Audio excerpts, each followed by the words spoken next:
หรับชุดที่3เป็นการแสดงท่าทีที่เป็นการแสดงความเข้าขาวของนิทานซึ่งเป็นอย่างสำคัญแต่ละคนแสดงแต่อย่างนี้จากรถแล้วก็จะถึงใช้ลักษณะแสดงที่แสดงเป็นการเข้าตัวอย่างของเรื่องการเรียนที่สักสว่างให้มีความ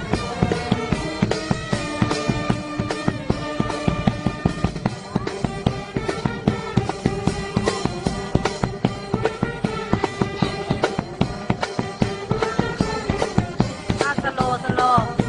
โอ้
โหนี้สวย